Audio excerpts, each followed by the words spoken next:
Hola, buenas tardes. Mi nombre es Jennifer González y hoy vamos a estar abordando un tema importante en la comunicación y el debate, que son los textos argumentativos, en donde vamos a estar explorando su concepto, propósito principal y su función comunicativa. Primero vamos a desarrollar el concepto, que dice: un texto argumentativo es aquel que intenta convencer, modificar o en ocasiones reforzar la opinión del receptor del destinatario del texto, mediante razones que sean adaptables, fuertes y capaces de resistir las razones en contra, que son los contraargumentos. Muy bien. Tenemos que tomar en cuenta que en cada conversación que tengamos en nuestro día a día, no vamos a tener la misma opinión, los mismos puntos de vista en los integrantes que están en la conversación, lo cual está bien. Todos tenemos derecho a dar nuestro propio punto de vista, pero es importante que cada uno de nosotros tengamos la base fuerte de la credibilidad en lo que vamos a exponer y en lo que vamos a hablar. Es importante la cual todos tengamos una retroalimentación en nuestra propia opinión y la opinión de los demás, ya que una puede ser cierta y las demás pueden ser falsas. Propósito principal: es persuadir o convencer al receptor, lector u oyente sobre una postura o punto de vista específico que el autor defiende. Esto se logra mediante en la presentación de argumentos, justificaciones. Bien.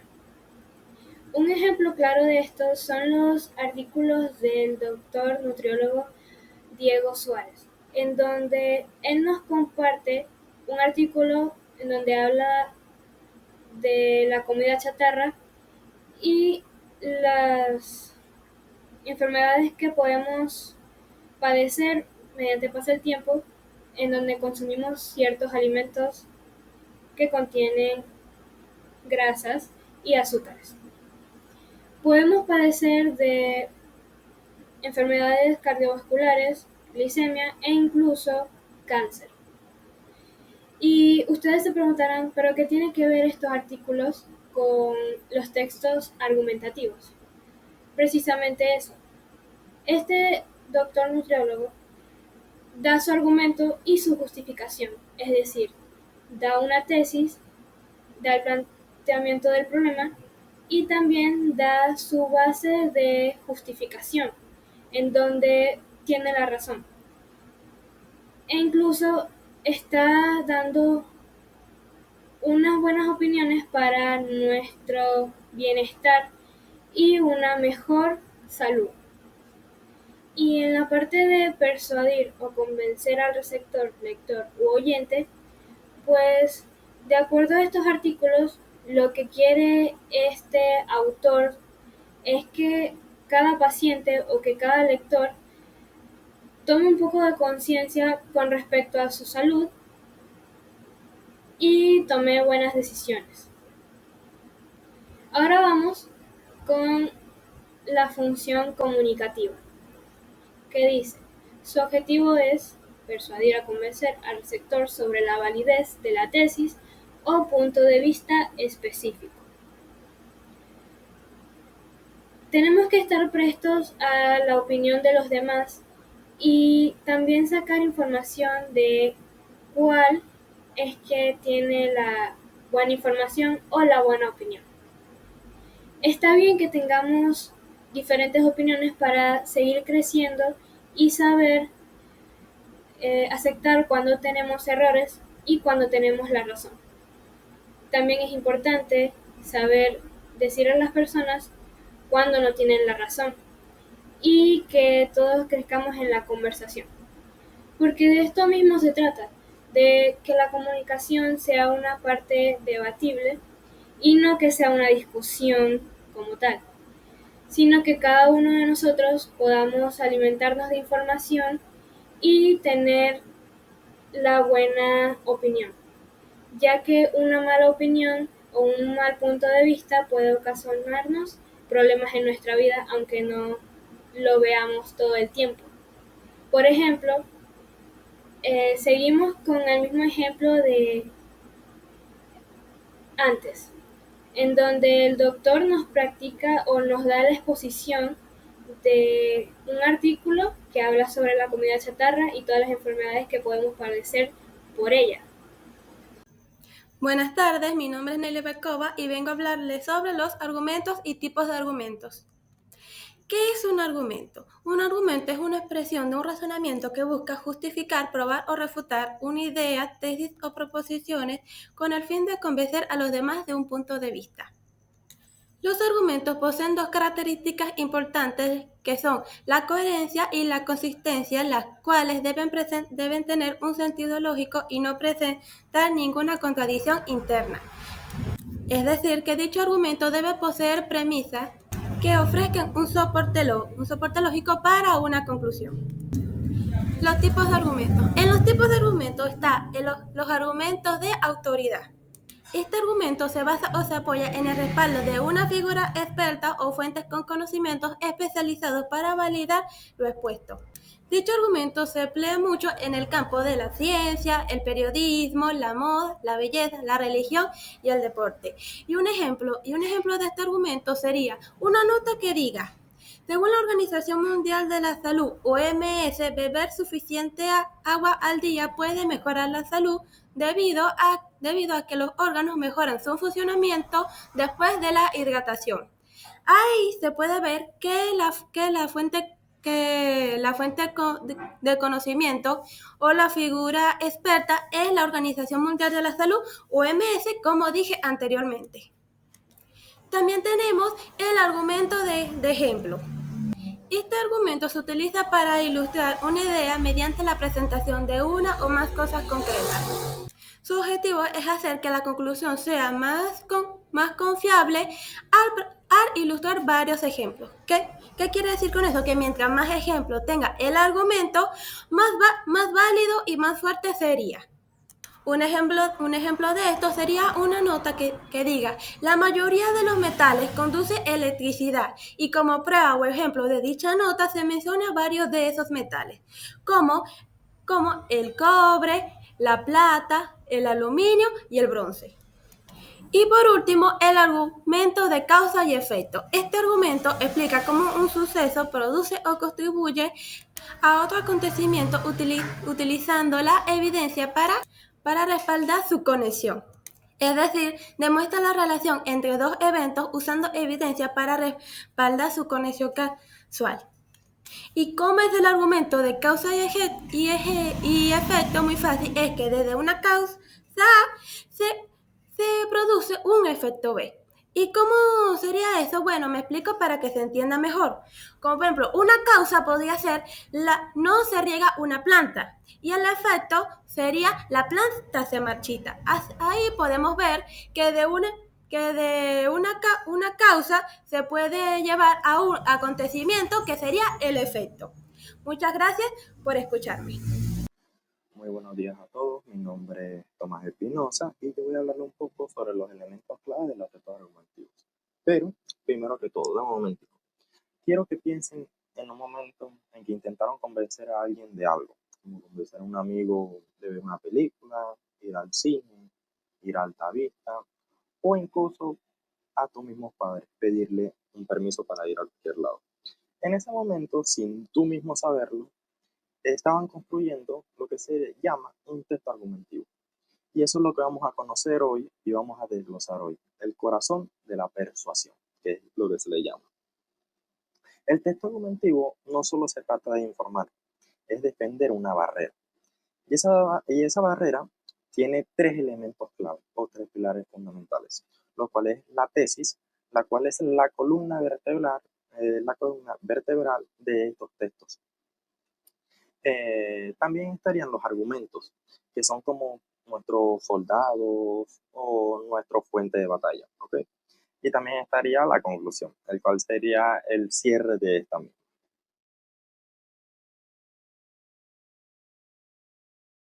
Ok, hablaremos de la tesis, el cual es el punto central o el punto que inicia, es el punto medio, ¿ok? ¿Qué es? Es simplemente la idea central que queremos que la gente se lleve a casa. No es un hecho si yo digo el sol sale por el este, sale por Serraparima, digamos. Eso es un hecho, es decir, sale por ahí, no es un debate. Eso no se le considera tesis. Pero si yo digo es obligatorio que el gobierno cree una escuela aquí, eso es una tesis. ¿Por qué? Porque ahí se está formando un debate. Podemos formar un debate de esa misma pregunta. Ok, una vez entendido esto, la tesis es nuestra postura personal. Debe ser clara, debatible y específica. Todo lo que escribamos o digamos debe servir solo para empujar y sostener esta única y principal idea. Si un dato no te ayuda a la tesis, simplemente bótalo. Ok, ahora pasaremos a otro punto muy clave de este mismo contenido, el cual es el por qué, los argumentos, mejor dicho. Una tesis no es solo una opinión. Yo puedo decir, el café es mejor que la manzanilla o el té. Ok, pero ¿y qué? ¿Qué me prueba eso? Ahí entrarían este, los argumentos, el por qué el café es mejor que la manzanilla y el té. Estas son las pruebas que le damos a todos los lectores para que confíen en nuestro punto de vista, para que confíen en por qué el café es mejor que el té. Este sería un ejemplo. Cabe aclarar que la clave es que estos mismos argumentos sean sólidos e irrefutables. Es mejor un argumento muy profundo y muy bien explicado que 10 más o menos explicados o que no se entienda muy bien. Un consejo es siempre pensar en lo que piense el otro, es decir, cómo refutaría este mismo argumento. Si pueden contestar eso mismo antes en el mismo cerebro, tienen un chaleco o su texto, esa prueba de balas, esa prueba de que lo pueden refutar. Ahora les estaré hablando de este último punto de los textos argumentivos. Ojo, no importa que porque sea el último, sea de los menos importantes. Es muy importante, ya que este es el cierre del texto, donde se reafirma toda la tesis. A menudo resumiendo los argumentos principales o proponiendo una acción o incluso una reflexión final.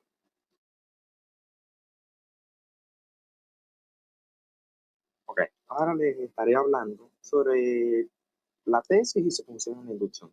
Ojo, no porque diga la función en la inducción es porque sea una sola. No, no. Son dos, mejor dicho. Está la inducción y está la deducción, la cual no se dice mucho. Se puede decir que es la directo al punto. Somos directos. Ponemos la tesis primero y ya está. Y luego dedicamos el resto del texto a solamente probarlo. Esta es la estructura clásica. Esta es mi postura. Ahora miren todos los argumentos que la respaldan. Suena un poco raro, pero esta es la forma más utilizada de la universidad. Pero tenemos la segunda, la cual esta es como más interesante o más didáctica, la cual es la inducción, o como yo le podría decir, la del detective. Aquí somos como más detectives.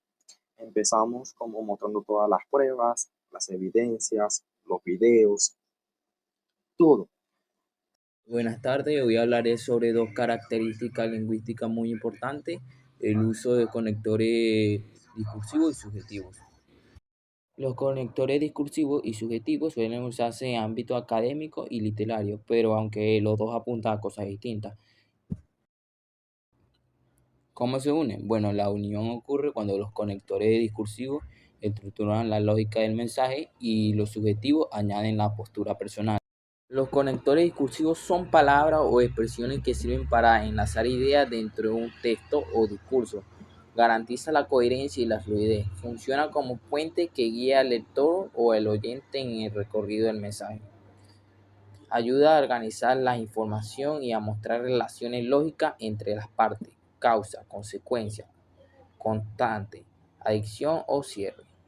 Su importancia radica en que nos permite estructurar el discurso de manera clara, evitando que las ideas parezcan aisladas o confusas. En la práctica, los conectores discursivos son esenciales para la argumentación, la explicación y la narración, porque orienta la interpretación y facilita la comprensión global del mensaje. En resumen, son herramientas lingüísticas que convierten un conjunto de frases en un discurso cohesionado y comprensible. Los conectores subjetivos son aquellos que reflejan la postura, la opinión o la valoración personal del hablante frente a lo que se comunica. No solo enlazan ideas, sino que transmiten una carga afectiva y evaluativa. Los ejemplos más comunes son, lamentablemente, afortunadamente, desde mi punto de vista y evidentemente. Estos conectores introducen la subjetividad en el discurso, mostrando emociones, juicios o actitudes frente a los hechos. Su función principal es marcar la presencia del hablante en el texto, diferenciando los objetivos de las personas. En contexto académico o periodístico se usan con cautela para no comprometer la neutralidad, mientras que en discurso persuasivo, narrativo o literario se convierte en recursos poderosos para garantizar empatía y conectar emocionalmente con el receptor. En definitiva, los conectores subjetivos no solo organizan el discurso, sino que también revelan la perspectiva de la intención comunicativa de quien habla o escribe. La importancia de los conectores discursivos. Organizan el discurso, permiten estructurar las ideas en un orden lógico, evitando que el texto sea una lista desordenada de frases. Guía al lector o al oyente para comprender cómo se relacionan las partes del mensaje, como conclusión, consecuencia, contraste y causa. En texto académico, ensayos o exposiciones son esenciales para construir razonamientos sólidos y persuasivos. Y la importancia de los conectores subjetivos expresan la postura del hablante, muestra emociones, opiniones o valoración y añade personalidad al discurso. Permite conectar con el receptor a nivel emocional, influyendo en cómo interpreta el mensaje. Marca claramente cuando se está transmitiendo un hecho y cuando es una opinión. Gracias, eso fue toda mi presentación sobre los conectores discursivos y subjetivos. Mi nombre es Antonio Cona del grupo 4 de la sección 5 y muchas gracias, eso fue toda nuestra presentación.